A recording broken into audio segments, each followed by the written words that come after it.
Assalamualaikum warahmatullahi wabarakatuh. Perkenalkan, saya Dr. Nur Hayati dari bagian anatomi. Pada siang ini saya akan menjelaskan mengenai anatomi jantung atau anatomi core. Jantung merupakan salah satu bagian dari sistem kardiovaskular, yaitu bagian utamanya.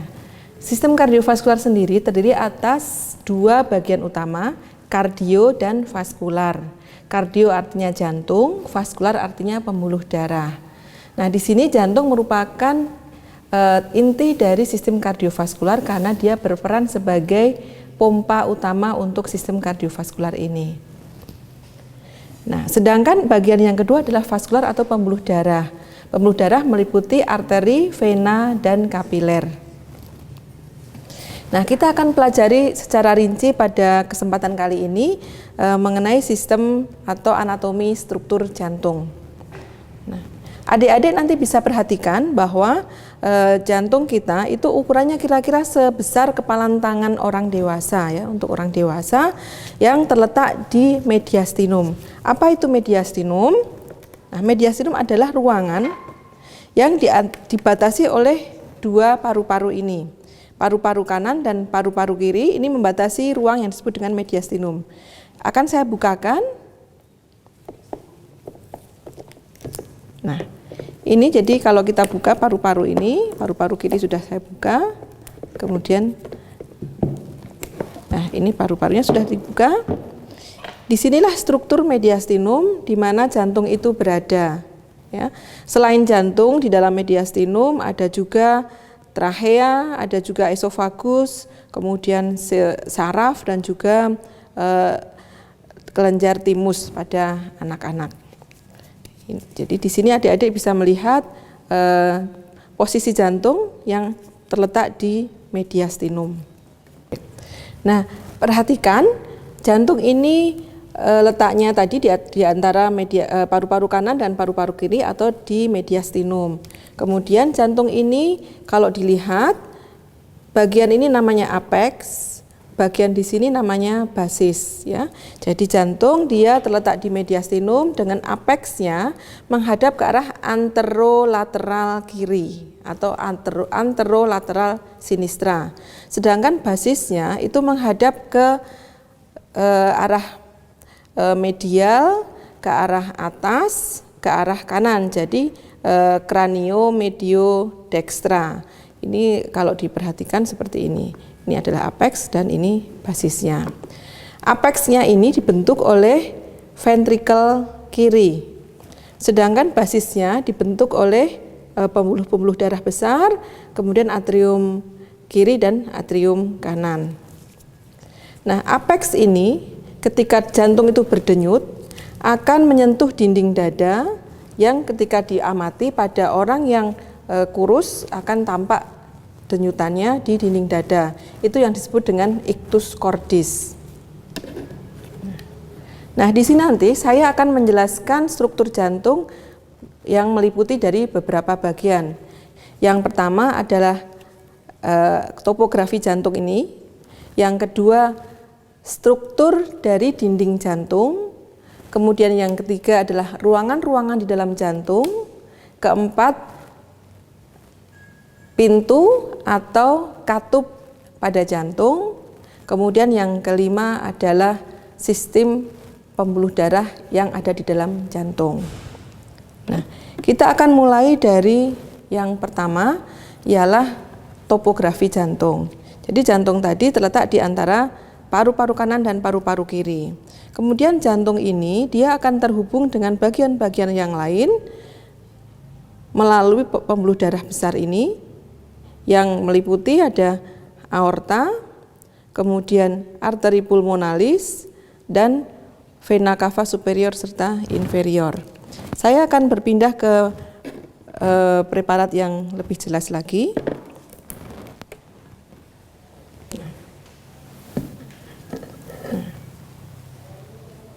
Ya, di sini akan tampak bahwa jantung itu terdiri atas 4 bagian utama. Ya, bagian pertama ialah yang disebut dengan serambi atau atrium yang meliputi atrium kanan, dan atrium kiri. Kemudian yang kedua adalah ventrikel kiri, dan ini adalah ventrikel kanan.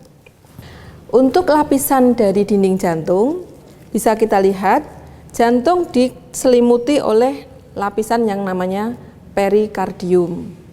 Perikardium itu ada 2 lapis, seperti juga pada pleura, seperti juga pada peritoneum, itu ada 2 lapis. Lapisan yang paling luar itu adalah perikardium parietal, kemudian lapisan yang dalamnya adalah perikardium visceral. Di antara perikardium parietal dan visceral itu ada rongga yang disebut dengan kavitas perikardium yang diisi oleh cairan perikardi yang jumlahnya tidak terlalu banyak, yang berfungsi untuk pelumas atau mempermudah dari jantung ketika dia berkontraksi. Itu adalah lapisan yang terluar. Kemudian lapisan yang lebih dalam lagi, jadi kalau di sini perikardiumnya sudah diangkat, sudah tidak nampak. Ini akan kalau ada perikardium akan berbentuk seperti kantong. Kalau sudah diangkat ini akan tampak pembuluh-pembuluh darahnya.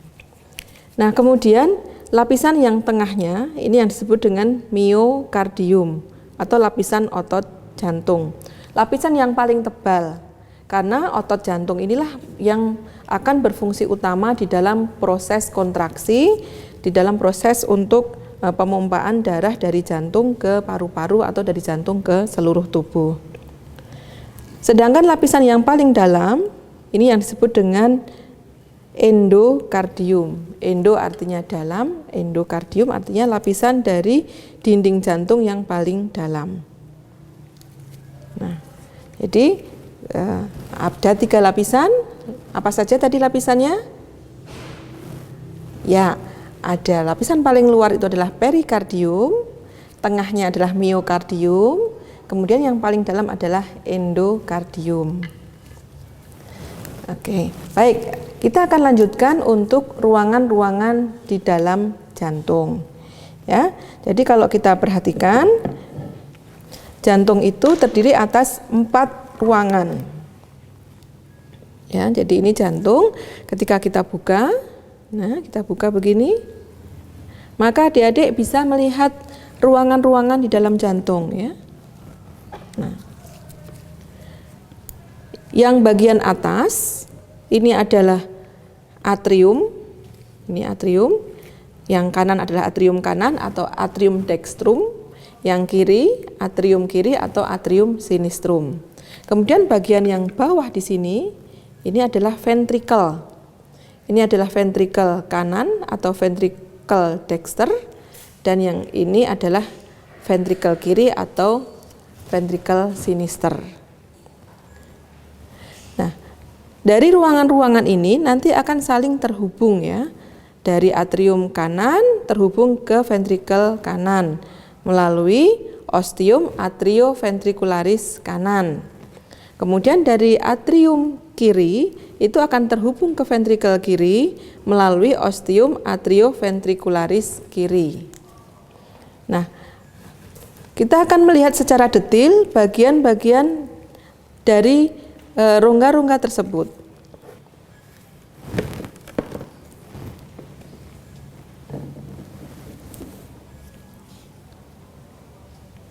Nah, ini adalah bagian yang disebut dengan atrium kanan atau atrium dextrum. Perhatikan struktur internanya. Di sini ada muara dari vena cava superior yang membawa darah yang terdeoksigenasi dari kepala dan anggota gerak atas itu melalui vena cava superior.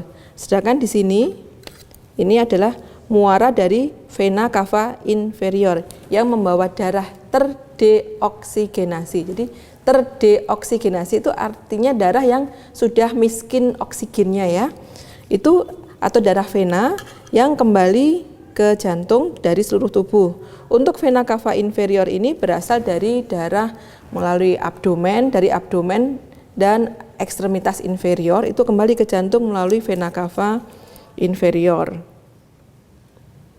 Nah, di samping dari muara vena cava inferior ini ada sinus coronarius, ya, muara dari sinus coronarius. Siapa itu sinus coronarius? Adalah kumpulan dari darah vena yang berasal dari dinding jantung itu sendiri yang akan kembali ke atrium kanan. Jadi di sini bagian jantung yang sebelah kanan ini berisi darah kotor, ya, atau untuk istilah awamnya dari darah yang sudah miskin O2-nya atau darah kotor tadi untuk mempermudah. Itu yang di chamber yang kanan, ya, di atrium kanan dan juga di ventricle kanan. Kemudian perhatikan lagi pada atrium kanan ini ada cekungan, yaitu yang terletak di septum interatrial. Jadi antara atrium kanan dan atrium kiri itu ada sekat yang disebut dengan septum interatrial. Pada septum interatrial ini ada suatu bangunan, suatu cekungan yang disebut dengan fossa ovalis. Fossa itu artinya cekungan, ovalis itu artinya oval, cekungan yang berbentuk oval yang merupakan sisa dari foramen ovale. Jadi waktu embrio antara atrium kanan dengan atrium kiri itu terhubung oleh suatu saluran atau suatu lubang yang disebut dengan foramen ovale. Nah, setelah bayi itu lahir, itu harus menutup, yang nanti akan berubah menjadi fossa ovalis ini. Apabila tidak menutup, itu akan menyebabkan terjadinya shunt atau hubungan antara atrium kanan dengan atrium kiri yang disebut dengan foramen ovale persisten.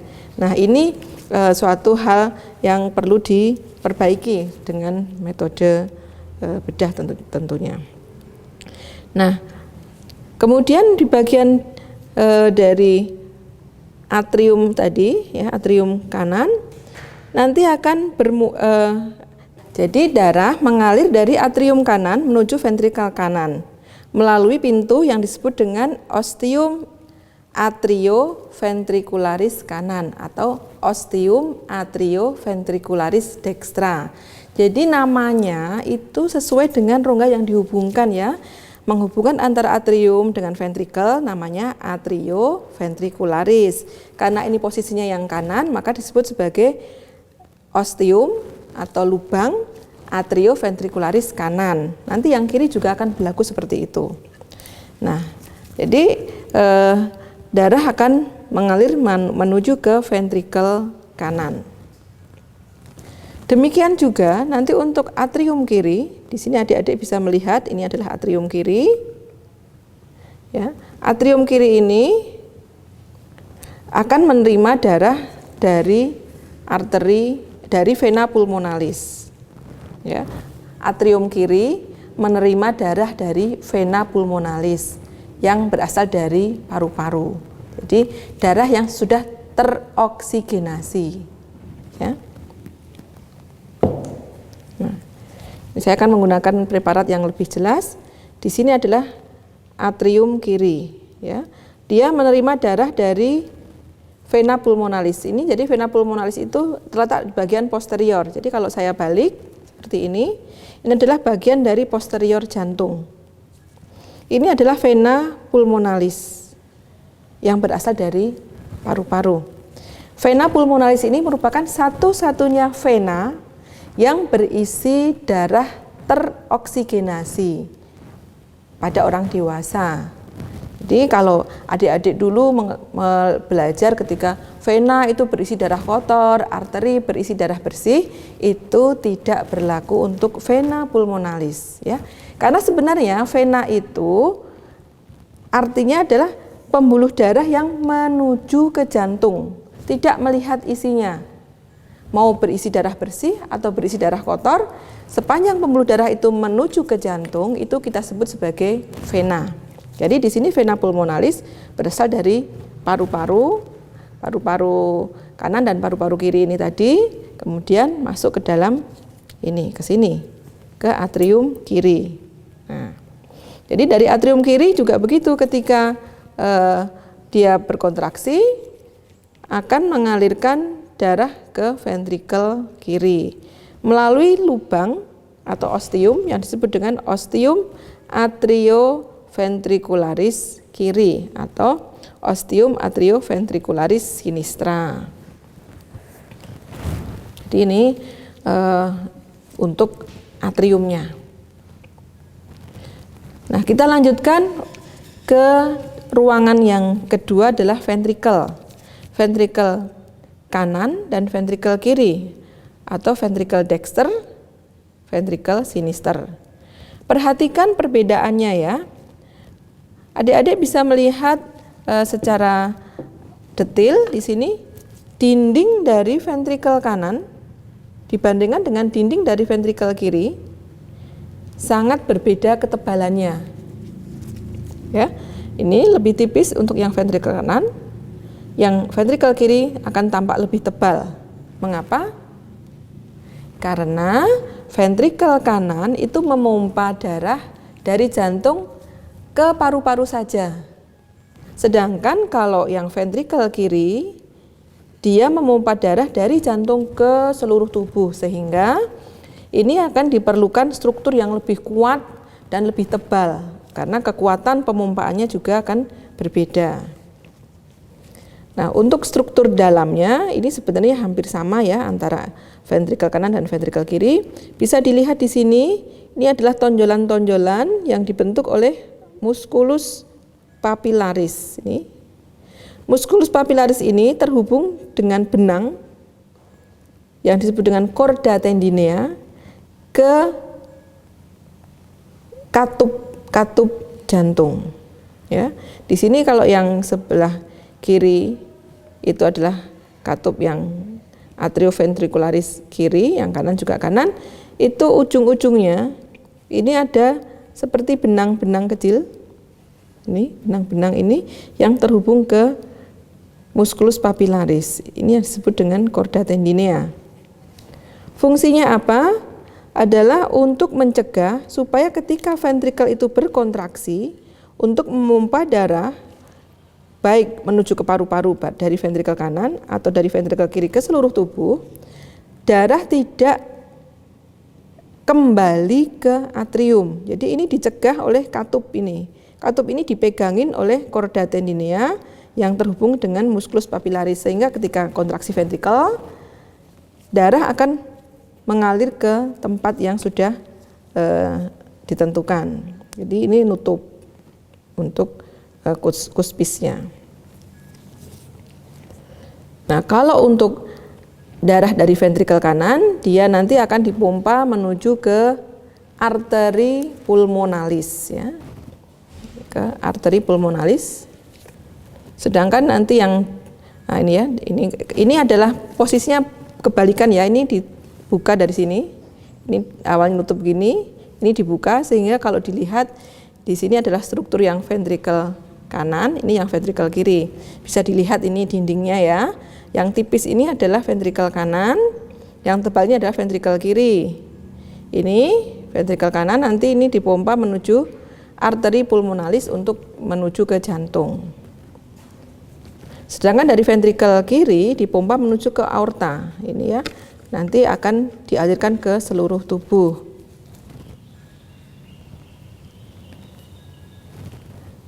Nah, itu tadi adalah ruangan-ruangan di jantung. Ada 4 ruangan ya. Ingat-ingat itu apa saja? Atrium kanan, atrium kiri, ventricle kanan dan ventricle kiri. Ruangan yang kanan itu yang menampung darah terdeoksigenasi atau darah kotor. Sedangkan ruangan yang sebelah kiri itu menampung darah bersih atau darah yang kaya oksigen. Nah, itu adalah ruangan-ruangannya. Kita lanjutkan ke katup yang ada di jantung. Jadi karena ada 4 ruangan, maka ada penghubung-penghubungnya. Penghubung yang pertama tadi adalah ostium atrioventricularis kanan, penghubung yang kedua adalah ostium atrioventricularis kiri, kemudian yang dari ventricle kanan ke truncus pulmonalis itu adalah ostium arteri pulmonalis. Ini dari ventricle kanan ke ini adalah arteri pulmonalis. Itu ini adalah ostium arteri pulmonalis, kemudian yang dari ventrikel kiri menuju ke aorta itu adalah ostium aorta. Nah, karena dia suatu lubang, suatu pintu, maka ada penutupnya, ada seperti daun pintunya. Ya, daun pintunya itu disebut sebagai valvula. Daun pintu atau valvula yang menutup ostium atrioventricularis kanan disebut sebagai valvula atrioventricularis kanan. Karena terdiri atas 3 lembaran, maka disebut sebagai tricuspidalis.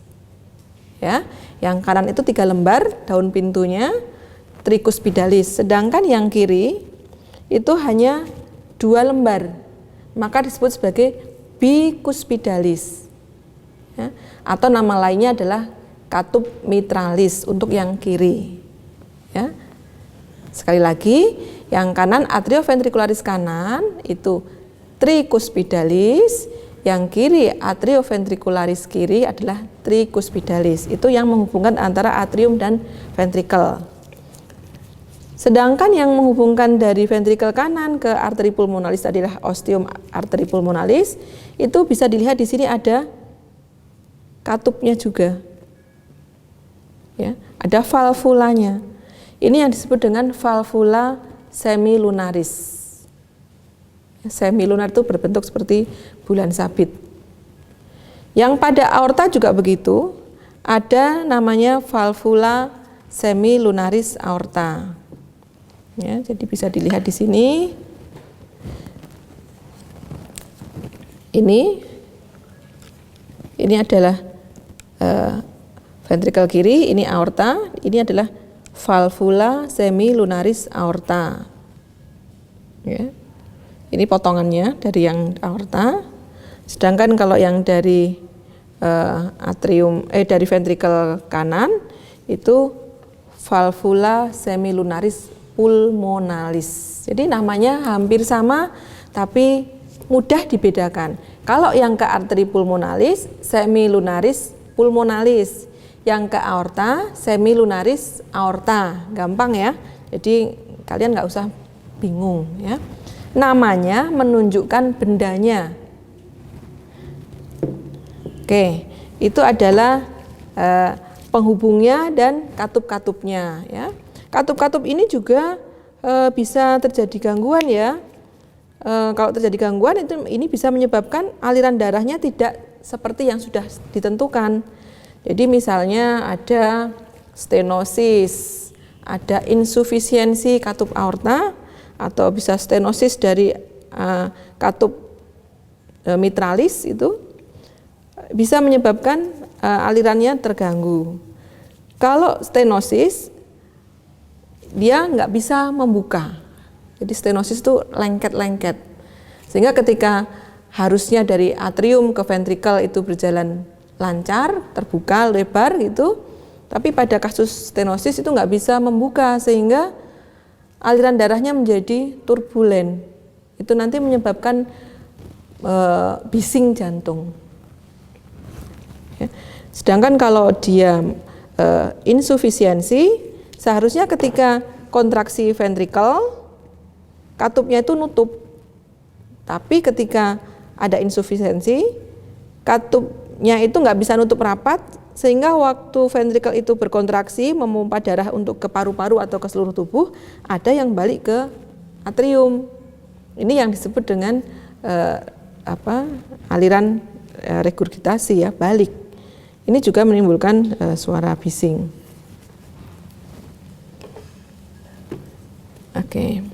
Baik, ini tadi adalah struktur dari dinding jantung sudah, ruangan-ruangannya sudah, kemudian katupnya sudah. Kemudian kita lanjutkan ke struktur dari vasa koronaria. Kita bisa beralih dengan preparat ini.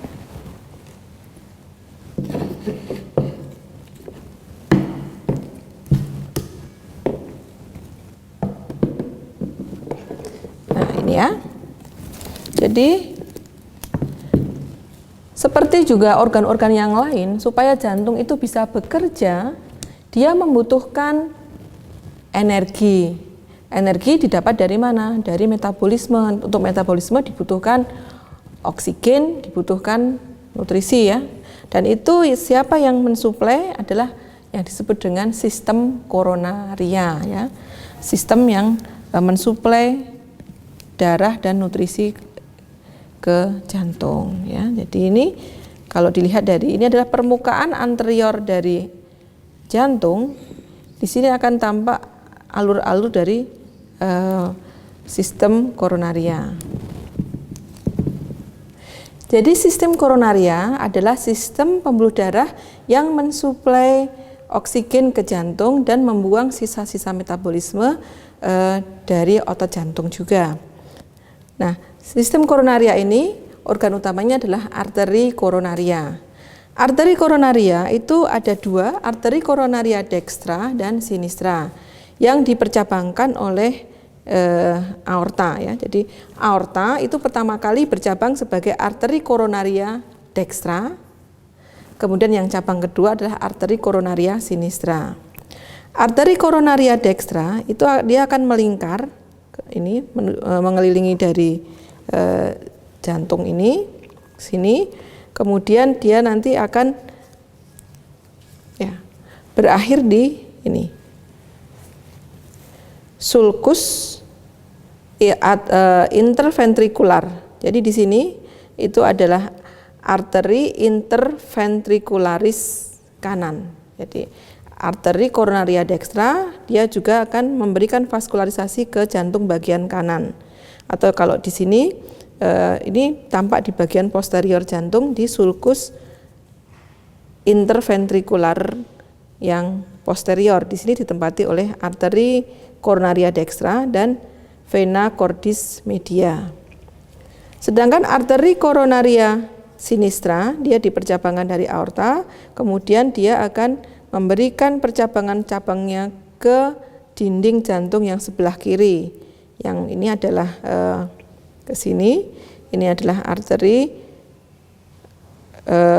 interventricularis descendens ya, atau arteri interventricularis yang anterior. Jadi di sini yang anterior ini cabang dari arteri koronaria sinistra, yang sedangkan yang posterior di sini adalah cabang dari arteri koronaria dextra. Nah, arteri koronaria ini memiliki sifat yang khas, yaitu merupakan arteri terminalis. Artinya apa? Dia tidak memiliki anastomosis yang cukup antara kanan dengan kiri. Jadi walaupun ada anastomosis di bagian posterior ini, tapi sangat sedikit, sangat minimal. Sehingga ini kerjanya sendiri-sendiri. Arteri koronaria kanan ngurusin otot jantung bagian kanan, arteri koronaria kiri itu juga ke bagian jantung bagian kiri saja. Sehingga apabila terjadi sumbatan, ya, sumbatan atau oklusi yang biasanya sering disebabkan oleh plak atau dari plak kolesterol bisa, atau aterosklerosis pada orang-orang yang memiliki faktor risiko misalnya obesitas atau mungkin pada perokok, itu berisiko untuk terjadi oklusi di arteri koronaria ini. Yang sering itu arteri koronaria sinistra ya. Pada arteri koronaria sinistra ini mengurusi jantung bagian kiri. Otot-otot jantung kiri tadi bekerja untuk memompa jantung dari memompa darah dari jantung ke seluruh tubuh, sehingga akibatnya bisa lebih bisa dibayangkan sendiri ya repotnya kalau sampai terjadi oklusi. Oklusi akan terjadi iskemia atau kekurangan darah. Iskemia yang lama-lama akan menjadi infak ya, infak miokard. Kalau sudah infak, kalau infaknya sempit atau sedikit mungkin masih bisa dikompensasi oleh bagian otot jantung yang lain. Tapi kalau infaknya luas itu bisa menimbulkan kematian ya. Nah, ini di sini arteri koronaria. Kemudian darah didrainase kembali ke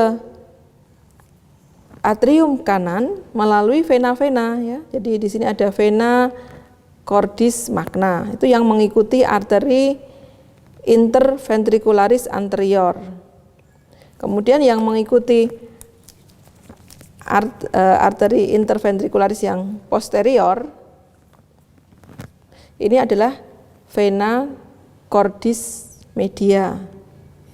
Jadi ini sudah, kemudian semua vena-vena tadi akan masuk ke dalam ini vena yang agak besar yang disebut dengan sinus coronarius. Nah, sinus coronarius tadi bermuara ke atrium kanan ya, tadi di sini. Ya, di sini. Ini muara dari sinus coronarius ya, untuk bergabung dengan darah dari seluruh tubuh melalui vena cava inferior superior untuk nanti dibawa ke ventrikel kanan dan terus ke paru-paru. Nah, itu adalah untuk sistem koronarianya ya.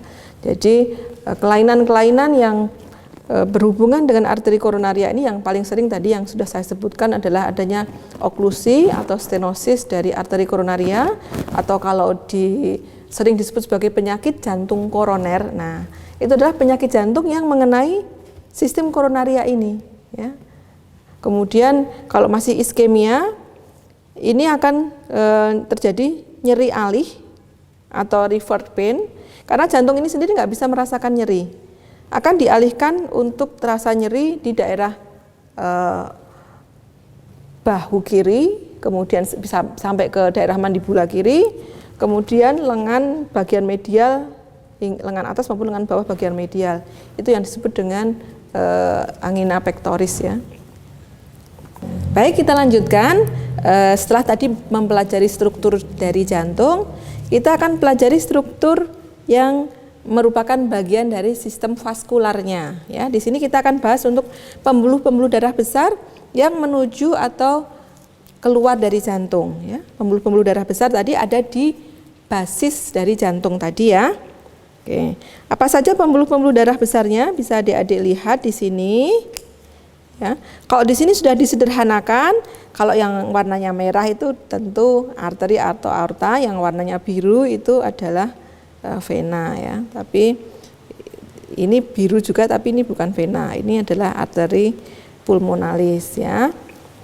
Jadi ini yang masuk ke jantung pembuluh darah besar adalah vena cava superior dan vena cava inferior, ini yang dari bawah ini. Vena cava superior membawa darah kotor dari kepala dan ekstremitas superior, sedangkan vena cava inferior membawa darah kotor dari abdomen dan ekstremitas inferior. Batasnya adalah ini diafragma ya. Nah, kemudian di sini ada juga, adik-adik bisa lihat ini adalah aorta. Aorta ini yang keluar dari ventrikel kiri. Ini membawa darah dari ventrikel kiri untuk diedarkan ke seluruh tubuh. Tadi sudah dibahas percabangan pertamanya untuk aorta tadi adalah arteri koronaria dextra dan sinistra. Itu percabangan yang kecil ya, namun ada cabang-cabang besarnya. Ini adalah truncus brachiocephalicus. Kemudian ini adalah arteri carotis communis sinistra dan ini arteri subclavia sinistra. Ini adalah aorta ascendens, kemudian melekuk sebagai arcus aorta dan turun sebagai aorta thoracalis, kemudian nanti lanjut sebagai aorta abdominalis. Nah, kemudian yang ketiga ini adalah truncus pulmonalis atau arteri pulmonalis. Nah, ini membawa darah dari ventrikel kanan untuk ke paru-paru ya. Ya. Setelah dioksigenasi di paru-paru, darah akan dikembalikan ke jantung melalui vena pulmonalis ya. Ini tadi ya, vena pulmonalis ini. Nah, kemudian ada satu struktur yang cukup menarik. Ya, kebetulan di sini tidak bisa divisualisasikan. Ada penghubung yang disebut dengan ligamentum arteriosum yang merupakan rudimentasi dari ductus arteriosus ya. Jadi waktu masih embrio, antara aorta dengan truncus pulmonalis itu, dengan arteri pulmonalis itu terhubung oleh ductus arteriosus. Kenapa? Karena ini truncus pulmonalis saat embrio itu belum berfungsi. Karena waktu embrio atau waktu masih janin itu tidak ada proses oksigenasi oleh paru-paru, karena kan janin belum bernafas melalui paru-paru ya. Jadi belum ada darah yang mengalir dari ventrikel kanan ke paru-paru, itu waktu masih janin itu belum ada. Baru baru nanti berguna atau berfungsi itu setelah dilahirkan. Jadi ketika bayi nangis pertama kali waktu dilahirkan, itu adalah membuka dari arteri pulmonalis ini, darahnya mengalir ke paru-paru melalui arteri pulmonalis. Sedangkan ductus arteriosusnya harus nutup dan berubah menjadi ligamentum arteriosum.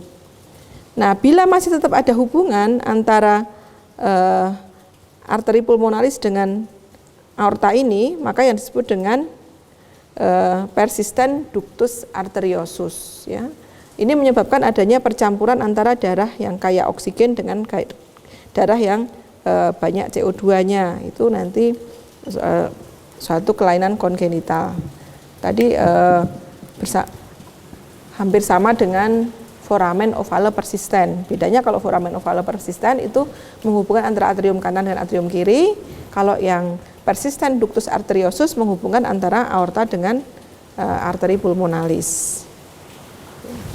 Baik, setelah tadi kita bersama-sama belajar tentang struktur dari jantung, kita akan lihat bagaimana proyeksi eksterna pada tubuh manusia. Ya, jantung itu, kalau ini jantung, saya posisikan di sini di mediastinum, yaitu di rongga antara kedua paru-paru. Ini terletak kira-kira di sini posisinya ya. Ini mungkin nggak terlalu kelihatan, tapi ini akan mempermudah nanti ketika adik-adik belajar untuk proyeksi eksternanya. Jadi jantung ini, apexnya tadi ketika berdenyut dia akan memukul dinding dada ini, ya, yang disebut lokasinya di sini disebut sebagai ictus cordis. Ya. Ictus cordis ini terletaknya di mana? Kira-kira di tepi kaudal dari kosta 5 ini ya. Jadi kita hitung kostanya 1, 2, 3, 4, 5 ya. Jadi ini SIC di tepi kaudal dari kosta 5 ya. Jadi di sini kalau diraba akan terasa ada denyutan di sini ya. Kemudian batas-batasnya yang lain ada batas kiri dan batas kanan. Jantung sebagian besar ada di sebelah kiri ya. Jadi ketika dilakukan perkusi yang banyak redupnya adalah di bagian kiri ya. Kemudian kalau kita lihat batas-batasnya, batas kiri kira-kira di SIC2. SIC2 itu artinya dari spatium intercostalis 2. SIC1 itu antara kosta 1 dengan kosta 2, SIC2 itu antara kosta 2 dan kosta 3. Jadi di sini merupakan kira-kira batas kiri atas dari jantung. Kemudian batas kiri bawah kira-kira tadi di SIC5 ya. Sebelah lateral dari linea medioclavicularis sinistra. Kemudian untuk yang batas kanan itu letaknya sedikit lebih rendah, yaitu di tepi kranial kosta 3. Ini kosta 1, 2, 3. Di sini kira-kira posisi batas kanannya, batas atas kanan, kemudian batas bawah kanan itu kira-kira di tepi kaudal kosta 5 kanan ya. Jadi kira-kira di sini. Jadi posisinya kalau kita perhatikan posisinya kira-kira di sini. Nah, ini posisi dari proyeksi eksternal jantung. Nah, ketika tadi sudah saya sampaikan ada katup-katup jantung, itulah yang menyebabkan bunyi jantung. Jadi bunyi labdab pada jantung itu ditimbulkan karena penutupan dari katup-katup ya, terutama katup aorta dan katup pulmonalis ya. Nah, bunyi jantung tersebut itu bukan didengar di tempat katup tersebut berada, tapi dibawa oleh darah mengalir sehingga akan terdengar di tempat yang disebut dengan punctum maksimum. Jadi misalnya ini adalah katup mitralis yang menghubungkan antara atrium kiri dengan ventrikel kanan. Itu letaknya itu di SIC 3. 1, 2, 3 di sini. Ini adalah letak dari posisi dari katup mitralis. Tapi kalau adik-adik ingin mendengarkan suara dari katup mitralis itu tidak di sini punktum maksimumnya.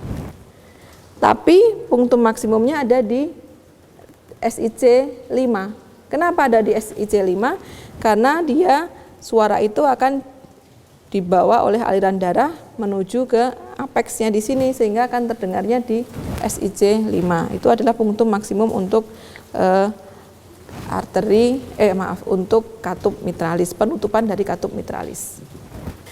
Ya, jadi kalau mau mendengarkan bunyi dari katup mitralis itu posisi stetoskop diletakkan di ictus cordis ya, di SIC 5 sebelah lateral dari linea sternalis ini. Jadi kalau mau mendengarkan dari katup mitralis. Kalau mau mendengarkan dari katup tricuspidalis itu ada di, kalau mitralis itu sebelah kiri, katup tricuspidalis sebelah kanan. Jadi kalau tadi di SIC 5 kiri, kalau tricuspidalis di SIC 5 kanan ya. Tapi ini agak lebih ke arah sternum ya. Jadi pada sedikit dari linea sternalis di sini. Untuk katup aorta dan katup pulmonalis juga begitu ya. Katup pulmonalis dia letaknya lebih tinggi, tapi dia terdengarnya akan juga lebih ke bawah karena terbawa oleh aliran darah tadi suaranya.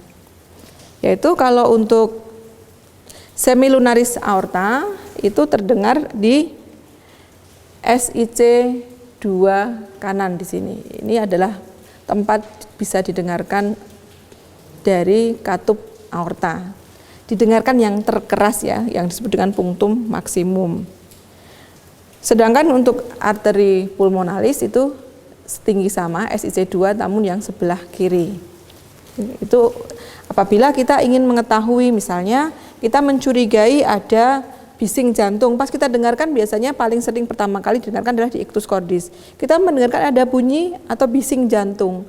Kita ingin menempatkan di mana kira-kira pasnya, dari katup mana yang mengalami insufisiensi atau stenosis, dari katup mana yang menimbulkan bising tersebut, maka kita dengarkan dari punktum maksimumnya, di mana itu terdengar paling keras, disitulah asal dari bising tersebut.